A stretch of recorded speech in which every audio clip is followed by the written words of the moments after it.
Good morning, everyone on Feed. It's Debbie here from Simply Beautiful Eating.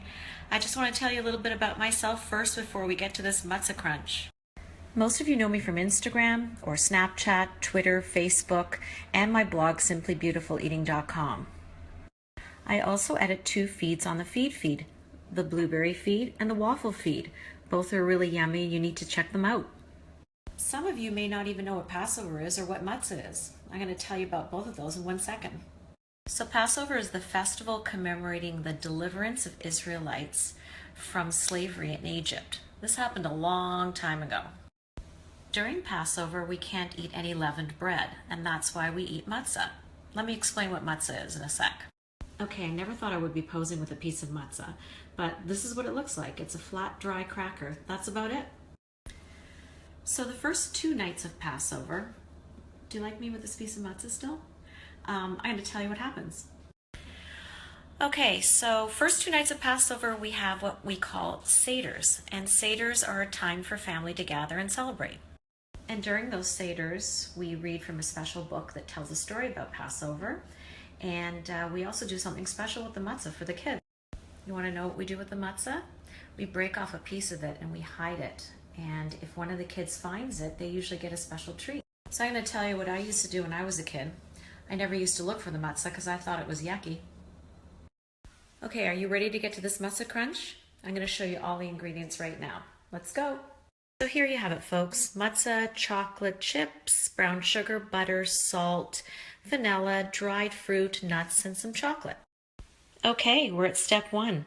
Line your baking sheet with foil and parchment paper, and then just fit in some matzah pieces into it. Step 2, you've got 2 sticks of butter in a small saucepan, and we're going to add 1 cup of brown sugar to it. Just keep an eye on this and keep stirring it until it comes to a nice bubble. And I'm going to show you what's next. Easy so far, right? I think you can see this. There's little bubbles around the edges and it's becoming almost caramelized, but this is what we call the toffee making part.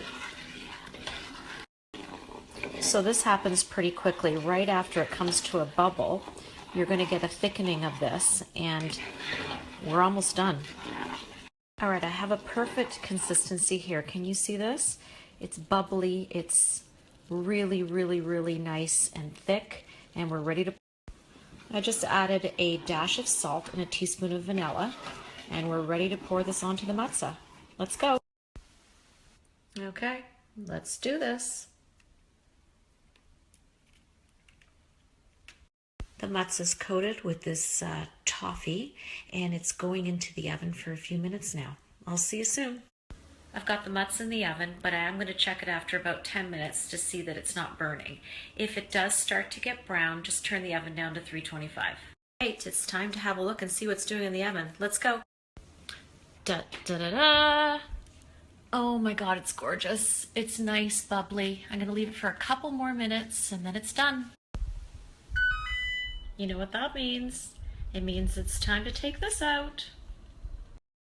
There's hot toffee on top of here, and I want to stick my whole face into this, but first, let's sprinkle those chocolate chips on top. There's about 1.5 cups of chocolate chips on here because the more chocolate chips, the better. So now we leave this for 5 minutes. I've just set my timer for 5 minutes because the chocolate chips need to melt on top of the toffee, and then we're going to spread them. Remember the Wicked Witch of the West when she said, "I'm melting, I'm melting"? That's what's happening here. Ding ding, the bell just rang. Let's spread these chocolate chips. First of all, if you don't have an offset spatula, you need to get one because this makes the job a heck of a lot easier. Look, zing.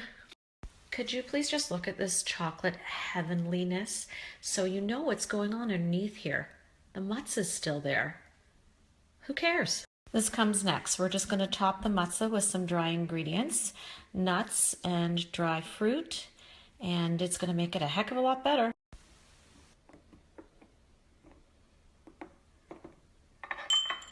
Isn't this fun?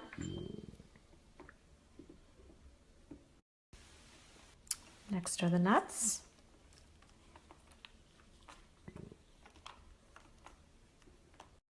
And now Oh, the pistachio nuts, which I have a story about, by the way. Hang on.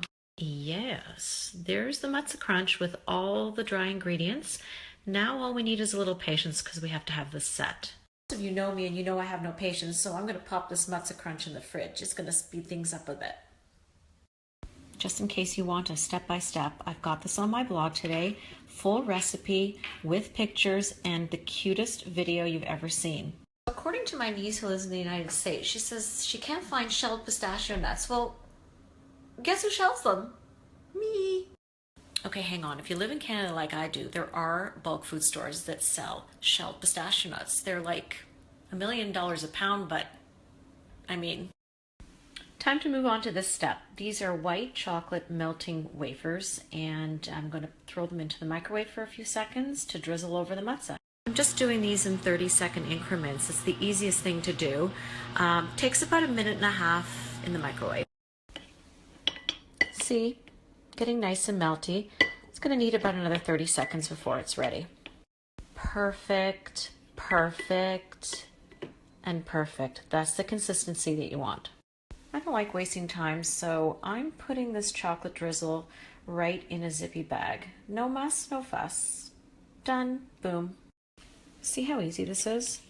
I don't have to clean anything. I don't even have, if I'm careful, I don't even have to clean the cup. It's perfect. I just pulled this Matzah crunch out of the fridge and it is perfect. It's ready for the drizzle. You still with me? I'm going to cut a teeny tiny hole in this bag at the corner, and then it's time to drizzle for schnizzle.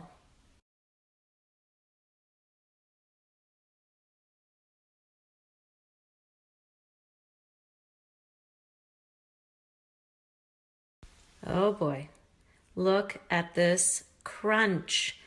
It is stunning. I love it. Popping this back in the fridge for another 5 minutes just to make sure the white chocolate is set, and then it is time to crack the crunch. Let's have a look and see what's doing in here. This is my fridge, by the way. Ooh, it's almost ready. So you know what they say, the first crack is the deepest. I'm going to pick this up and crack it. I just finished cracking this Matzah crunch, and as you can see, it looks delicious.